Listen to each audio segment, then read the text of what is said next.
집회 인원의 50명의 한 명은 망언이자 저는 사찰이라고 봐요.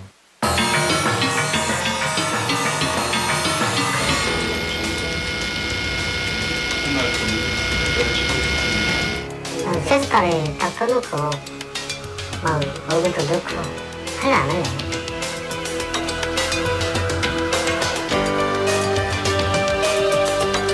용돈을 줄 테니까 우리 시킨 대로만 하면 돼. 누구누구를 만나서 그 사람이 뭐하고 있는지를 보고서를 내라. 이리 가서 죽고 저리 가서 죽습니다. 이왕 죽으려면 떳떳하게 죽어야죠. 처음 잡힐 때 그때 알았죠. 내가 불합치였구나.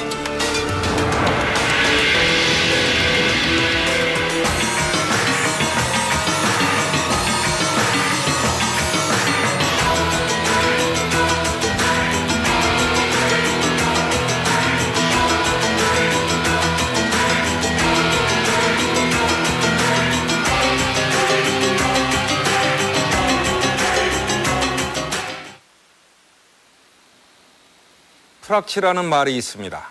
러시아에서 유래된 프락치는 좌익 활동 전술의 하나로 반대 세력에 심어놓은 첩자를 지칭합니다. 그런데 우리 현대사에서는 이 말이 광범위하게 쓰여왔습니다. 1949년 전국회에서 논란이 됐던 국회 프락치 사건부터 80년대 학원 프락치 사건들까지 프락치는 우리 사회의 실체 없는 피해의식과 불안의 빌미가 되어 왔습니다. 90년대 초 실체 없던 프락치가 스스로 양심선언을 하고 자신이 국가기관에 의해 만들어진 프락치라고 고백한 충격적인 사건이 발생합니다. 1993년 9월 백화점 이화 매장에서 일하던 김은주에게 한 통의 전화가 걸려왔다. 대신 저보고 뭐 이렇게 받아달래요. 처음에는 싫잖아요. 이제 하나 나가야 되니까. 그래서 이제 좀 부정적인 반응을 보였는데도 자꾸 부탁을 하길래 이제 제가 나갔죠 뭐. 베이노라는 인물의 부탁은 일본에서 온 사람에게 자기 대신 물건을 받아달라는 것이었다. 그래서 나갔더니 이 사람이 진꾸러미를 옆에 있는 거를 저한테 쓱 줘요. 그래서 이게 뭐냐고 얘기하니까 그냥 이렇게 웃으면서 대답을 없어요. 그래서 이상하다. 그러면서 그래서 이거 베이너 씨 주는 거예요? 그랬더니 이래요. 그러나 짐을 받자마자 김은주는 낯선 남자들에게 붙잡히고 만다. 이날 같은 시간 오빠 김삼석도 연행됐다. 제야에서 반전 평화운동을 하던 인물이었다. 두 사람이 각각 눈이 가려진 채 끌려간 곳은 남산의 안기부 지하실이었다. 막 긴장감이라고 해야 됐다. 뭔가 얼어 있잖아요 몸이. 그래서 옷을 딱 갈아입고는 이제 서 있었죠. 그랬더니 무릎을 이제 차더라고요. 불법 연행 이후 17일 동안 감금된 채 구타와 고문이 가해졌다.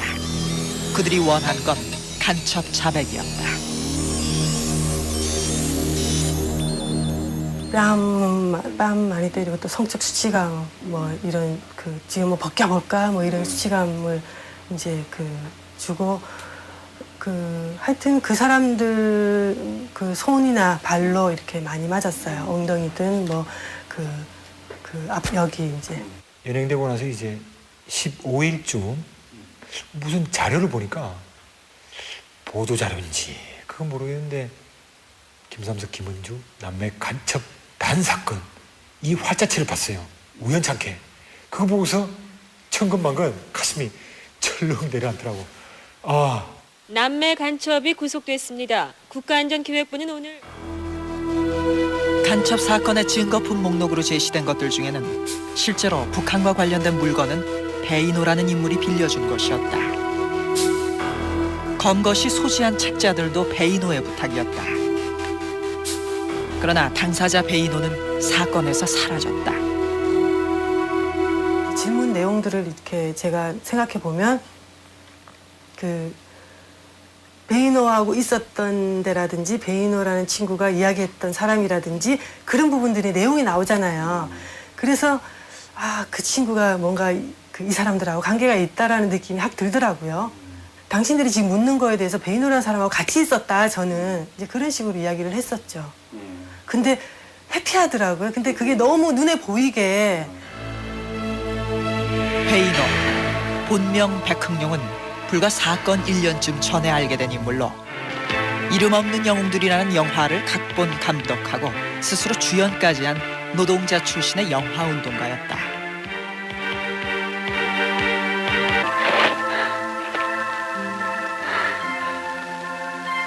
오랜만이야.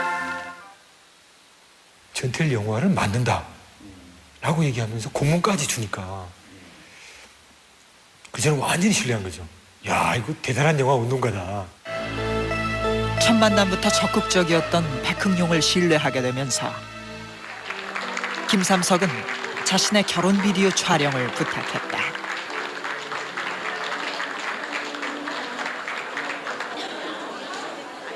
그러나 백흥룡이 찍은 결혼 비디오는 이상했다. 무슨 목적이 있는 듯 결혼식보다 하객들의 얼굴에 관심이 더 많았다.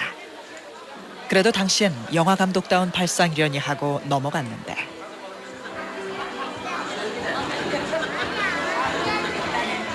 이제 소위 장기수 선생님이 이제 뭐 제 결혼식에 뭐 하객으로 참가하시고 이제 정신대 할머니들도 몇 번 참가하시고 또 주변에 이제 운동하는 사람들 몇 분 계시는데 전부 다 그냥 얼굴이 화면이 꽉 차게끔 클로즈업 돼가지고 이렇게 해서 다 나오는 거예요.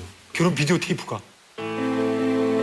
이후에도 백흥룡은 일본 한통연의 비디오 번역을 부탁하는 등 영화운동을 빌미로 김삼석, 김은주 남매와의 관계를 자연스럽게 만들어갔다. 지금 돌이켜보니까 좀 자꾸 북한 쪽 이야기를 하더라고요. 그래서 이제 자기가 그 문건도 가지고 있다고 그러면서 그런 이야기를 해서 이제 뭐 빌려줄까 뭐 이런 이야기를 막 하는 거예요. 제가 이제 빌려달라는 이야기도 안 하는데. 그래서 이제 안기부에 들어가서 보니까 그때 주변에 후보집 주변에 이제 김성훈 가장이라든지 그런 사람들이 한 4-5이 있었더라고요. 그때 지켜봤다라고 이야기를 하면서 뭐 북한 책자 오고 간다더니 그러니까 그 복사물이 뭐 그런 식으로 이야기를 하더라고요. 그래서 이것도 이제 베이노가. 그래서 이 간첩 사건은 초기부터 조작에 항의하는 구명운동이 시작됐고 백흥룡에게 프락치 의혹이 쏟아졌다. 그 수첩에 많은 양을 자리 잡고 있는 베이노의 어떤 그 부분이 그 전화번호 하나 없어요. 말도 없이 사라진 적이 좀 있었고요. 그리고 항상 무슨 문건이나 비디오 테이프 같은 것을 복사를 하면서 이제 어디로 간 적이 있었고, 그리고 항상 소재지가 크리스탈 다방이나 아니면 그 충무로 근처. 좀 정신없게 사람을 만들었어요. 그러니까 한 가지 이야기를 해주는 게 아니고, 차분하지가 않고 좀 어딘가 분산스럽다고 해야 하나? 좀 그런 부분이 있었는데, 그렇다고 해서 그 사람에 대해서 이상하게 뭐 생각했다거나 그때 당시는 전혀 그런 건 없었어요. 아는 사고 작업을 백흥룡이 운영하던 영화운동단체 남누리 영상은 의혹의 대상이 되었고 프락치 혐의가 제기된 백흥룡은 그 사실을 강력히 부인하며 도피한다. 그런데 이제 백흥룡은 사라졌고 나중에 확인한 바로는 백흥룡이 있던 남누리 영상에 며칠 동안 경찰, 안기부 아무도 오지 않았어요. 보통 사건 같으면 김은주 씨가 백흥룡이 시켜서 한 일이니 그 사람 불러주세요 하면 거기를 가서 압수수색을 하고 잡아와야 되는데 전혀 관여를 안 했고요. 이후 1년 넘게 도피를 하며 프락치 활동을 시인하지 않던 백흥룡은 비밀리에 한국을 떠난다. 간첩 사건 관련자인 그가 여권 문시를 신청한 지 하루 만에 신원 조사를 끝냈고 당시 평균 한 달 이상 걸리는 여권 재발급 절차가 사흘로 단축된다. 그해 10월 중순 백흥룡은 독일 베를린에 나타났다. 그가 찾아간 곳은 범청학년 사무실. 범민족대회 개최와 관련해 90년대 초 공안기관의 주요 관심 대상이었던 곳이다. 좀 말끔한 마스크였는데 이제 어디를 돌아다니다 왔는지는 모르겠는데 아무튼 뭐 약간 좀 시험 같은 많이 게 좀 여행을 다니다 오는 것 같아요. 갑자기 나타난 백흥룡은 수상한 비디오 테이프를 끼고 갔고 의심스러워 틀어본 테이프엔 놀라운 사실이 녹화되어 있었다. 본연 거 치료 죽여야 돼 나중에. 말제도 나온다고 그랬는데. 그래 말제 나와. 내가 본연 언제 한번 치료 죽일 거야. 말제도 제 이름 나오나요? 안 나오겠나? 이미 보도를 통해 알려진 백흥룡임을 직감한 김정수 씨 부부는 다시 나타난 백흥룡에게 남매 사건의 진실을 밝힐 양심 선언을 권유했다. 양심 선언을 해서 일단 본인의 과거의 죄와 그다음에 이제 구속된 사람들을 석방시키는 게 중요하지 않겠냐라고 얘기를 했더니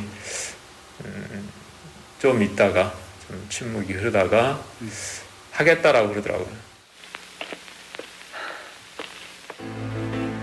백흥룡은 독일 양심수 후원회와 녹색당의 도움을 받아 사건 13개월여 만인 94년 10월에 양심 선언을 했고 자신이 안기부의 사주로 활동한 프락치임을 고백한다. 김삼석, 김은주 남매의 구명운동을 하던 한국 변호사들도 베를린으로 날아가 사상 최초의 프락치 양심 선언을 녹취했다. 백흥룡은 1992년에 안기부의 협박으로 어쩔 수 없이 프락치가 됐다고 주장했고 간첩 사건 조작을 사주받고 남매에게 접근했음을 밝혔다.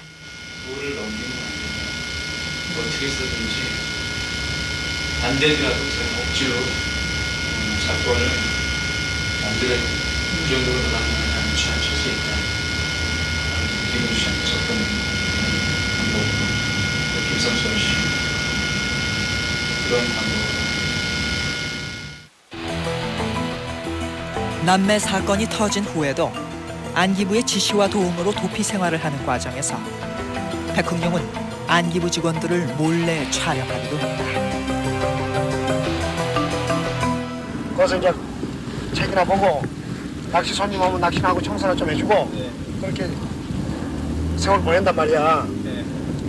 또 시내 돌아다니다 걸리면 이제 그때는 누구도 책임 못 져. 그때는 알았어? 네가 알아서 해. 지금 아니 경찰이 찾는 거예요? 그래 경찰 찾고 다 잡나 지금. 주변에 누가 신고를 한다 이래가지고 경찰이 어디서 왔다 하자. 밤중에 그러거든 상남소로 연락해. 전화 알지? 273에 1113만. 전화를 연락하면 돼. 거기 일 도와주는 사람이다. 이라고는 전화를 하란 말이야. 전화해가 나를 찾아. 비디오엔 백흥룡을 사주했다는 안기부 직원들의 모습이 담겨 있었다. 백흥룡의 기억에 남아있는 이름까지 공개되었다.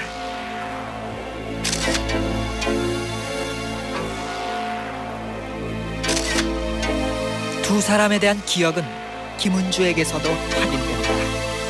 그 두 사람이 저를 수사했던 사람이에요. 아 실제로 예, 어렸어요. 예. 그 두 사람도 직접 폭행에도 가담을 하고 그래서 때리기도 하고 그랬어요. 그 윤도한 그 사람은 안 했고요. 김성원 과장은 때렸어요. 가끔 이제 앉아 있다가 서서 발길질을 하고는 또 앉고 뭐 그 수사실 가상자리에 앉아 있고. 안기부에서는 이 어찌됐든 제일 중요한 물증이 그거였거든요. 안기부 직원들이 찍혀 있는 그 화면이었단 말이죠. 그러니까 안기부 직원들의 목소리, 얼굴 모습 이런 것들이 담겨 있으니까는 그 부인할래도 부인하기가 힘든. 초권력기관으로 군림해온 안기부의 책임자가 국회에 출석해서 시인하는 상황이 벌어졌다.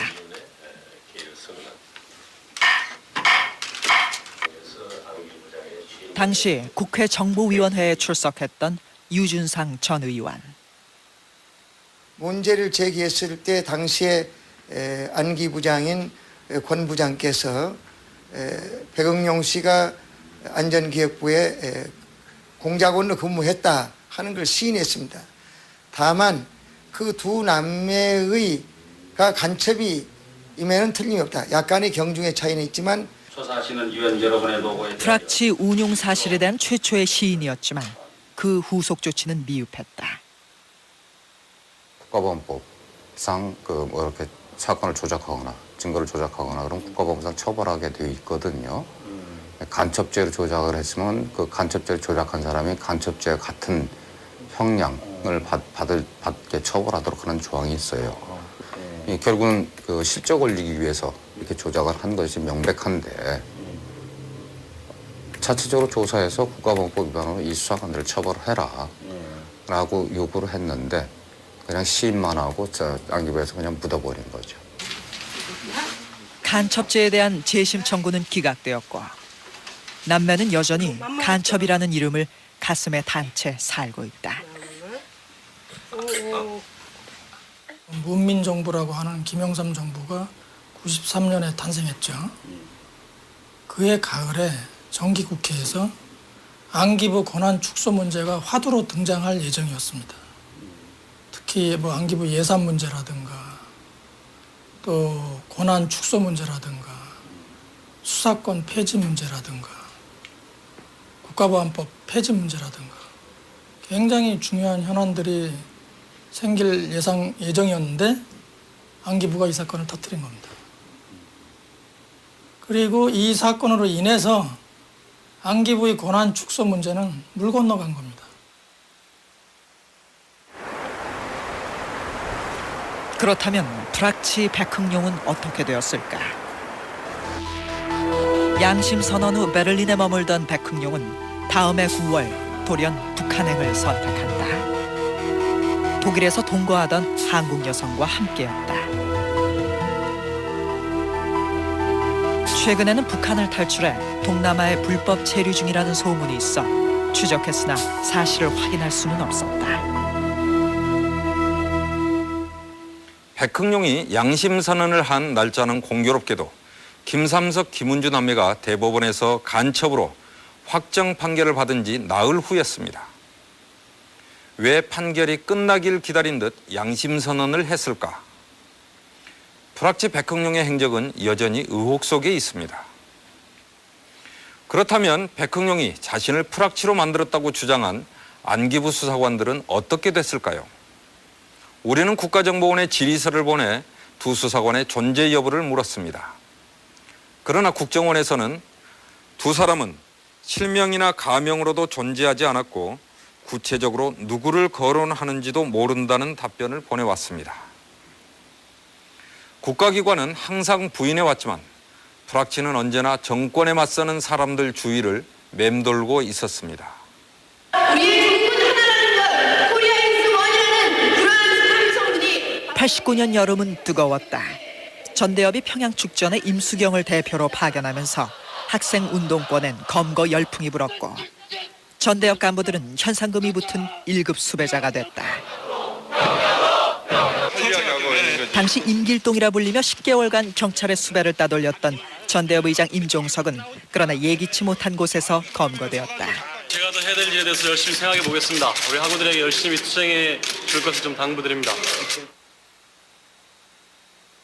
경희대에서 KBS와 그 인터뷰를 하기 위해서 오전에 갔다가 그 정보가 유출돼 가지고 미리 대기하고 있던 그 대공분실 요원들에 의해서 검거됐습니다. 그러니까 저희가 봤을 때 임종석 씨도 그랬고 그 다음에인 송갑석 씨도 은신처에서 검거됐거든요. 그러니까 그런 것들은 제가 봐서는 전부 다 그 내부에서 정보가 유출돼 가지고 도피를 위해서 저희들이 렌트카나 이런 걸 많이 사용을 했었는데 그 당시에 운전할 수 있는 사람을 무작위적으로 학생회 조직에서 발굴하다가 그 당시에 최 씨가 선발이 된 걸로 알고 있고요. 그래서 그런 과정에서 아마 프락치 활동을 강요받은 걸로 알고 있습니다. 자기 하숙집에서 그 관계당국에 보고하는 사항이 있었고, 예, 그거를 이제 옆집에 친구가 그 내용을 우연찮게 듣게 되었고, 그러면서 학생회에 제보가 들어왔었습니다. 학생운동권 주변엔 늘 프락치들이 존재했다. 수배 중 이동을 담당했던 최모 씨의 사례도 그중 하나였다. 까놓고 얘기해서 공안 사건에 불확지가 드러나지 않았을 뿐이지 불확지가 개입이 되지 않은 사건은 드물다고 봐요. 집회 장소에 솔직히 그 50분의 1은 사찰이에요. 네, 경찰이거나 아니면은 경찰이 심어놓은 그 정보 협조자거나.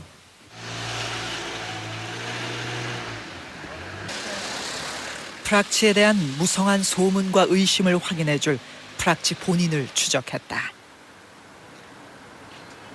끈질긴 설득과 오랜 기다림 끝에 광주 외곽에서 어렵게 만난 한 사람.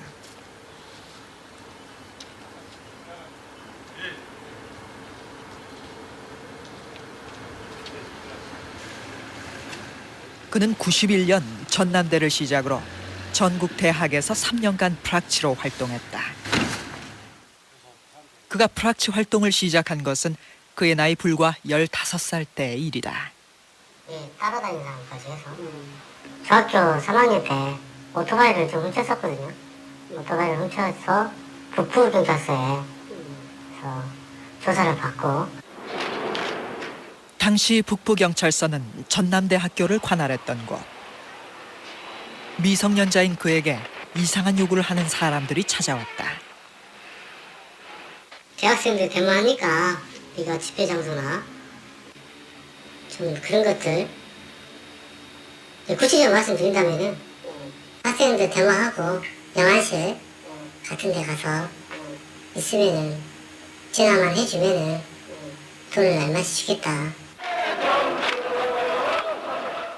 91년 5월은 강경대 치사 사건 이후 이른바 분신정국이 전개되던 시기. 그의 첫 임무는 진상규명을 외치며 분신한 전남대생 박승희의 추모 집회와 영안실 동정을 보고하는 것이었다.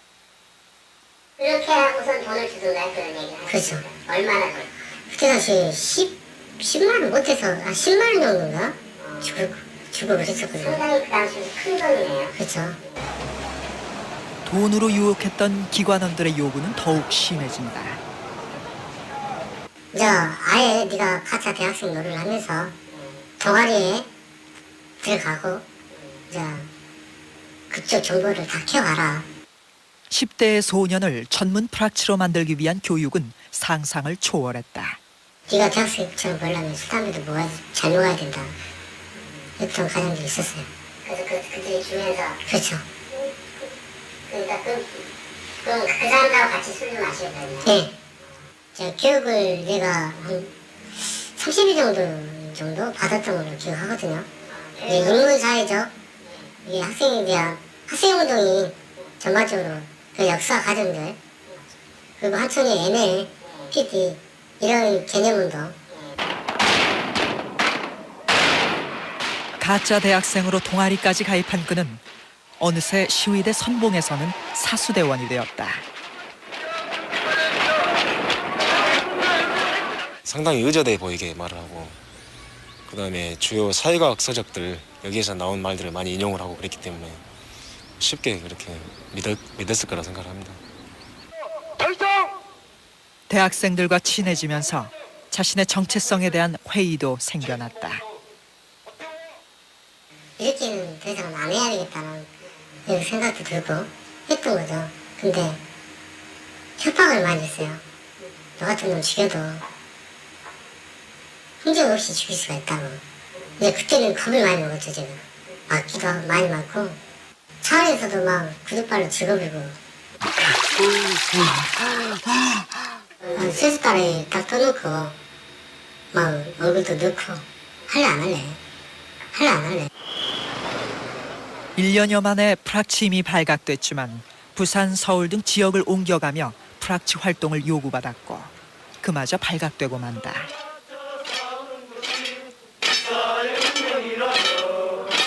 서울 성균관대에서 전남대학교 총학생회로 전화가 왔어요. 그래서 전남대에서 92년도에 프락치 활동을 하다가 발각이 됐던 사람이 우리 성균관대에 들어와가지고 다시 프락치 활동을 하다가 발각이 됐다. 좋은 말로 타이르고 우리가 보호가 있을 테니까 다시는 이런 일 하지 말라. 그렇게 이야기를 하고 그래서 본인도 그때 알아들었을 거라고 생각을 하거든요. 더 이상 써먹을 데가 없습니다. 그동안 모았던 자료들 싹 주라. 테프라. 그렇게는 못하겠더라고요. 아무 날인가. 그건 제가 기억하는데 집을 온 방을 다 뒤집어지고 있는 물건 싹 갖고 나갔어요. 그 사람들이. 방바닥에다가 칼을 꽂아서 나갔어요. 그 느낌이 지금도 있어요. 당해보지 않은 사람은 말을 못해요.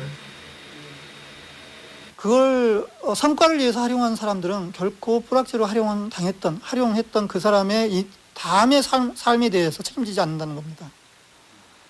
그 사람 입장에서 보면 그 불확실을 활용해서 성과를 얻어서 승진했을지는 모르겠지만 이 불확실가 됐던 사람은 스스로가 양심 고백을 하지 않는 이상 자유로울 수가 없는 거죠. 그리고 양심 고백을 한다 해도 그 아픈 기억으로부터는 자유스럽지가 못한 거죠. 네, 그때 그 시절에 들어갔다면 이렇게 그냥 살지는 않았을 거라고 후회를 많이 하죠. 제가 조금만 더 털었으면, 이제 오토바이 안 훔쳤으면, 이런 가정들이 자꾸 생각나면 머리도 아프고 그러니까 술도 많이 마시고 그래요. 불확실로 이용되고 버려진 후 남은 건 방황뿐이었다. 온갖 굳은 일을 전전하던 그는 부인에게조차 자신의 전력을 숨긴 채 살아가고 있다. 불확실 활동이 빈번히 발각되기 시작한 80년대부터 학생운동권은 극도로 예민해집니다. 운동권 주변에 있으면서 불확실로 의심을 받아보지 않은 사람이 없을 정도로 서로의 신뢰가 무너지는 경험을 합니다. 그렇게 계속된 국가기관의 불확실 공작은 마침내 비극으로 터집니다. 국민들은 무슨 대의와 명분이 사람을 때려서 숨지게까지 할 수 있는지 묻고 있습니다. 80년대 말부터 벌어진 일련의 프락치 5인 구타 사망 사건은 학생운동권을 국민으로부터 멀어지게 하는 계기가 된다. 모든 국민에게 사죄를 하자. 독재가 계속되던 이 땅에서 학생운동은 민주화의 희망인 동시에 정권의 표적이 되어왔다. 1960년대부터 전개된 학생운동권 탄압은 80년 서울의 봄을 맞아 풀리는 듯했으나 군부 쿠데타로 다시 한번 거세진다. 투철하신 정의감과 과감한 실천력, 그리고 강직하시면서도 온정에 넘치는 따사로운 성품을 아울러 지니신 전 대통령 각하께서 신고한다. 신군부에게 학원 통제는 정권 유지의 최우선 과제였다. 민주화의 열망을 짓밟고 학교 안에까지 경찰을 상주시키던 군부는 줄기찬 민주화의 요구로 83년 12월 말 학원 내 경찰을 철수하게 된다. 소위 학원 자율화 조치라는 것이 나면서 전두환 정권이 견디다 못해서 경찰을 학교 밖으로 철수를 시켰죠. 그렇게 되니까 학내 정보를 이제 곧바로 옛날처럼 이렇게 상황 파악을 할 수가 없으니까 사복 경찰관이 몰래 들어오든가 아니면 정보를 수집해서 경찰에 전달하는 사람, 그게 이제 이른바 정보원 불확실이라고 보통 말하는 건데. 불확실을 양산한 말뿐인 학원 자율화 속에 학교는 또 하나의 사찰기관이 된다. 학생처는 조직적인 학내 사찰의 핵심 부서가 되고 학내에서는 정보기관들의 대책회의가 수시로 열렸다. 그러니까 뭐 치안본부나 뭐 안기부나 뭐 이런 쪽도 자기들의 명언을 다 거기다가 파견시켜 놨던 거죠. 서울대만 해도 그 서울대 학생처에 각 곳에서 나온 사람들이 쓰는 사무실이 다 배치가 돼 있었어요. 당시 광범위하게 이루어진 학내 사찰을 보여주는 증거를 발굴했다. 1980년대 서울대에서 자행된 방대한 학생운동 사찰 기록. 학생운동 조직에 대한 기본 자료와 분석은 물론 교내 집회와 학생 동향을 시간대별로 보고하고 있으며 이 모든 사찰 활동이 학내 지휘 체계를 따라 이루어졌음을 증명하는 학생처장의 결재가 선명하다.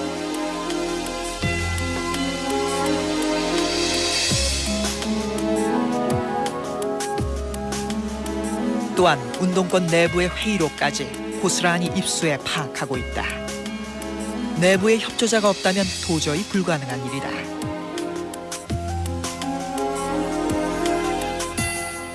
회의록을 입수할 수 있는 수준, 그 수준까지 사람들을 저는 시험을 넣는다고 봐요. 그래야지 회의록 쉽게. 사람을 시험을 놓지 않으면은 구할 수 없는 자료, 그 정도까지 저는 쫙 망원 작업을 들어간다고 봐요. 가히 사찰공화국이라 불릴 만한 대한민국. 여기서 더 주목해야 할 것은 국민을 사찰하고 국민을 프락치로 이용한 것이 바로 국민의 세금으로 운영되는 국가정보기관들이라는 사실입니다. 서슬퍼른 국가정보기관 중에 하나인 보안사의 실태를 보여주는 생생한 증언이 있습니다. 88년 출간되자마자 보안사가 전량 압수에 나서는 파문을 일으킨 책. 보안사에는 저자가 간첩으로 날조당하며 체험한 보안사의 실상이 낱낱이 고발돼 있다. 저자 김병진은 당시 일본으로 탈출해 20년 가까이 은둔 생활을 하고 있다. 보안사를 조국에서 매장해버리겠다는 각오로 원고를 썼다는 김병진. 안녕하세요. 김병진 선생님이시죠? 그게 83년 7월 9일 날 토요일이었습니다. 저는 그 당시 대학원 다니면서 오전 중에는 용인에 있는 삼성종합연수원에서 일본어 강사를 하고 있었습니다. 제1교포 3세로 태어난 김병진은 조국에 돌아와 국문학자로 살고자 공부를 하고 있었다. 집으로 걸어서 가는데 거기 수사관들이 매복해서 기다렸던 거죠. 그래서 저한테 뭐라 그랬냐면은 당신 대학교 후배가 데모하다 잡혔는데 가까운 파출소에서 보호하고 있다. 신원 확인하는데 협조 좀 부탁한다. 그러나 끌려간 곳은 보안사의 서빙고 분실. 그는 이미 간첩이 돼 있었다. 너 같은 놈은 사산적으로 무장된 놈은 말로는 듣지 않는다는 것을 우리가 경험을 알고 있다. 너의 몸에다가 들어봐야 될 사태도 있을 수 있다. 고문이었다. 강요받은 건 오로지 간첩이라는 자백. 진실은 통하지 않았다. 처음에 옷을 다 벗기고 김 계장 이 사람이 몽둥이를 가져와서 완전 다른 수사관들 저를 붙잡고요. 김이 등이랑 엉덩이랑 마구 때리는 거예요. 나중에 저는 직접 제 등이라서 못 봤지만 우리 집사람이 봤지만 피문투성이었습니다. 너 죽이겠다는 정도는 양반이고요. 저의 경우는 지금도 제가 떨리네. 우리 집사람은 윤락녀로 떨어뜨리고, 그리고 그때 아까 말씀드렸지만 우리 아들이 100일도 채 안 됐었습니다. 그 아들을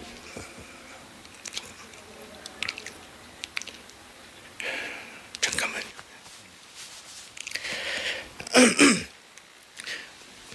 부모가 누군지도 알 수 없게 해서 고아원에 보내겠다는 것이었습니다. 결국 고문과 협박은 학자를 꿈꾸던 한 젊은 가장을 간첩으로 만든다.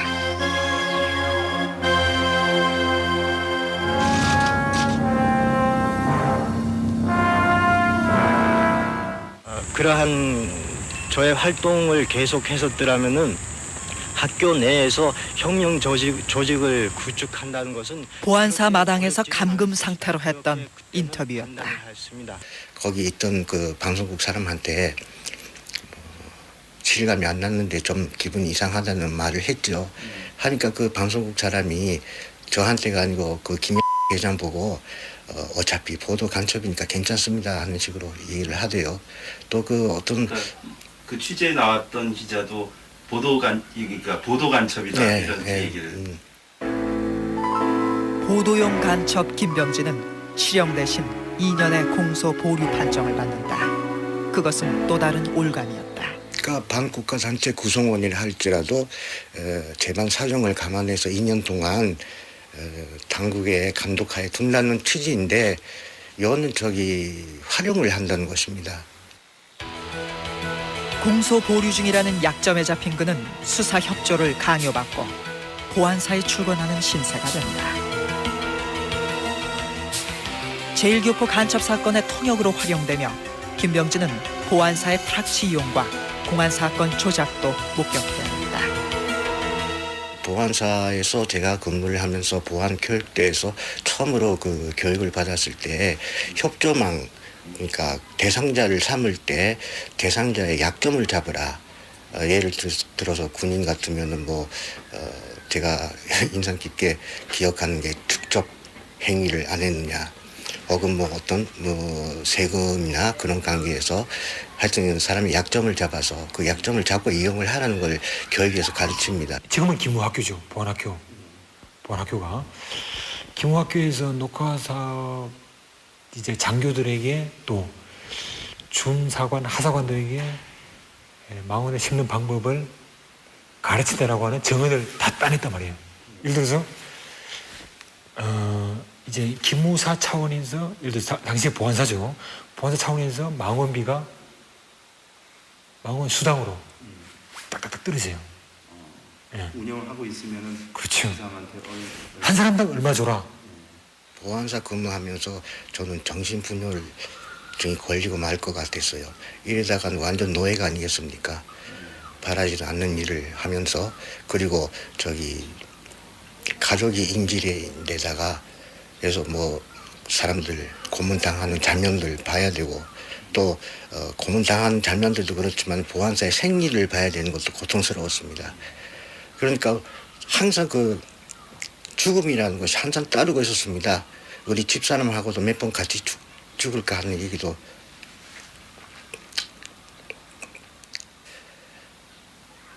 이래도 죽고 저래도 죽는다면은 죽은 다음에 우리 자식들한테 아빠는 떳떳한 일을 했다.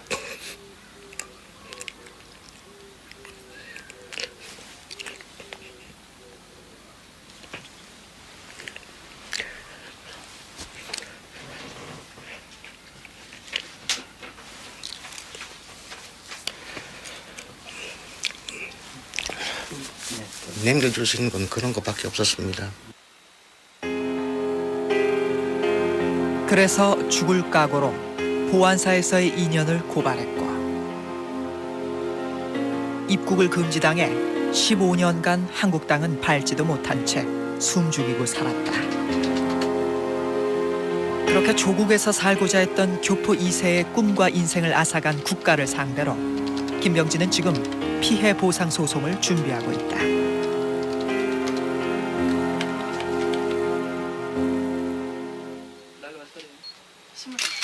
1990년 윤석양 이병의 양심 선언으로 보안사는 또다시 전 국민을 놀라게 한다. 학생에서 야당 정치인까지 무차별한 민간인 사찰과 동향 보고는 보안사 현역 군인이 작성한 것이었다.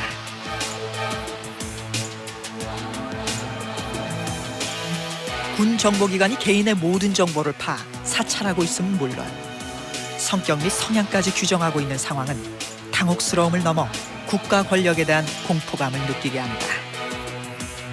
그리고 놀라운 정보 수집 능력은 사찰 대상자의 최측근에 프락치를 심어놓지 않고는 불가능했음을 짐작케 한다. 보안사는 프락치 양성을 위해 조직적인 시도를 한 사실이 있다. 80년 9월부터 그 포고령 위반 학생들을 강제 징집을 많이 했죠. 이게 12대 국회에서도 문제가 됐었죠. 이른바 녹화 사업이라고요. 네. 그래서 군에 들어온 학생들을 가지고 휴가를 내보내서 자기가 다니던 학교에 가서 동향을 파악해 오도록 명령을 내렸단 말이에요. 그것이 군의 전투력하고는 무슨 관계가 있습니까? 제가 보기에는 그런 과정에서 스스로 내가 하겠다는 사람도 있었을 거고 안 하겠다는 사람들한테 기합을 줬죠. 안 하겠다는 사람은 들어 좀 해달라고 부탁도 하고 뭐 그런 것은 있었을 것이 아니냐 하고 부탁도 생각하는데 하고요. 예, 제가 군대에서 부탁이라는 게 있습니까? 그 부탁을 거절한 사람들, 그들 중 일부에게 돌아온 건 참혹한 죽음이었다. 신성한 국방의 의무가 프락치 양성 사업이 된 것이다. 80년대 초 학생운동권은 시위나 수배 중에 검거되면 특수지원자로 분류돼 경찰서에서 바로 강제 징집되었고 사상개조, 즉 녹화라는 이름 아래 가혹 행위를 통해 프락치 행위를 강요받았다. 휴가증을 손에 쥐어주고 나가서 누구누구를 만나서 그 사람이 뭐 하고 있는지를 보고서를 내라. 이렇게 이제 요구를 받았죠. 그러니까 제 자신이 이제 그런 요구에 직면을 했던 거죠. 뭐 제가 안 하겠다라고 이제 어쨌든 버텼어야 되는데 실제적으로 이제 고문 받고 하면서 그럼 어쨌든 그쪽에서 원하는 대로 그 수사관들을 대동하고 그 친구네 집에 이제 찾아가는 뭐 이런 과정들이 있었죠. 그래서 사실상 저로서는 어떻게 보면 고문에 굴복을 했다라고 하는 자괴감이 있었고. 그러나 프락치 요구에 타협하지 못하면 무자비한 폭력과 고문 속에 죽음에까지 몰렸다. 녹화 사업은 확인된 것만 6명의 의문사를 낳았고 더 많은 희생자들에 대한 진상규명도 아직 다 이루지 못한 상태다. 함께하던 동료를 배신하느냐 죽음에 몰리느냐 극단의 선택을 해야 했던 청년들. 그 뒤엔 국민을 정권 유지의 도구로 이용하며 프락치가 되길 강요한 국가 권력이 있었습니다. 그러나 국민을 범죄의 덫으로 몰아넣은 국가는 한 번도 자신의 행위를 밝히고 겸허히 사과한 적이 없었습니다. 프락치 공작을 통해 사회 전체가 서로를 의심하고 피해의식에 사로잡히게 한 국가 권력. 아직도 그 상처는 희생자들의 몫으로 남아 있습니다. 서울의 한 귀퉁이, 산동네의 임대 아파트. 어머니는 명문대에 다니던 총명한 아들을 군대에서 잃었다. 남은 부모 별거 아니라도 우리 집에서는 진짜 큰 대들보라고 보여요. 쉽게 말해서 개천에 용났다 하는 말과 같이 그렇게 또 믿었고요. 집안의 기둥이 학생운동을 하다 입대를 하자 당시 군대의 악명에 걱정이 된 어머니는 보안대에 있던 먼 친척을 찾아간다. 하는 말이 저게 학생운동 안 했냐 그러더라고요. 우리 애한테 이래 물으면서 가글래 신호 쭈지쭈지 해가 있어요. 그래 내가 사실은 학생운동을 해가지고 10일 직결 재판을 받은 적이 있다고. 그러니까 그래요? 그러면 좀 두드려 맞아야 되겠네. 그러더라고요. 몇 좀 맞아야 되겠네. 그렇게도 농담인 줄 알았어요. 나는. 그것이 화근이 됐다. 아들에게 프락치 활동을 요구한 것이다. 프락치를 거부하던 아들은 고문 끝에 받아들이기 힘든 요구를 받게 된다. 김용건 씨가 좀 다른 병사와 좀 다르게 좀 주기적으로 외출하는 케이스가 있었어요. 주중에. 그래서 왜 나가는가 또 그런 부분 좀 저도 의아한 부분이 있었는데 제가 들은 기억은 학교에 갔다는 거죠. 학교에 가서 어떤 그 보안사나 그런 데서 요구한 어떤 활동을 했거나 그것을 뭐 보고하거나 하는 부분에서 잘 안 됐거나 이런 부분에서 아마 좀 그런 고통을 육체적인 고통을 좀 받지 않았나 그런. 그러나 육체적 고통보다 더한 고통이 있었다. 굉장히 괴로워했던 부분인데 가서 이제 후배들 선배들을 만나면 자신을 피한다는 거예요.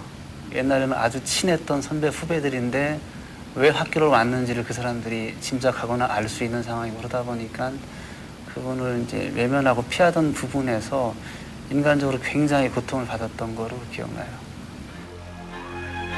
함께 했던 동료들의 의심을 받아야 했던 아들의 정신은 황폐해진다. 우울증으로 돼 있어 그 차트에. 한데 저 통합변호 보내미시나 정신분열증이라고 더 많이 해가 보낸 거예요.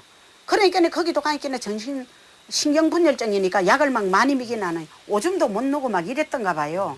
춤을 질질 흘리고. 전에는 굉장히 당당하고 뭐 리드할 수 있고 어떤 그런 뭐 무섭기도 하고 그런 사람이었는데 사람이 좀 약해진 거죠. 그래서 굉장히 좀 저는 제가 오히려 우려했던 부분은 사람이 서서히 이제 좀 무너지는 걸 봤었거든요. 그리고 어느 날 아들이 내무반에서 목을 맸다는 소식을 들었다. 잘생긴 얼굴이었네요. 아주. 내 보기만 잘생긴 줄 알았더니 내가 보기에는 이 세상에서 제일 내 새끼가 잘생긴 거.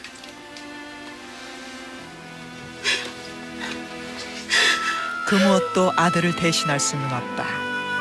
누가 이 땅의 귀한 아들들에게 분해요? 프락치가 되길 강요했는가.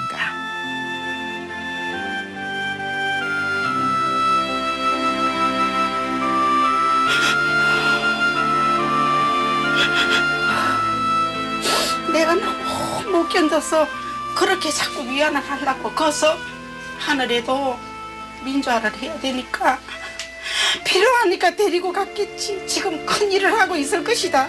그렇게 위안을 해요. 너무 답답했어.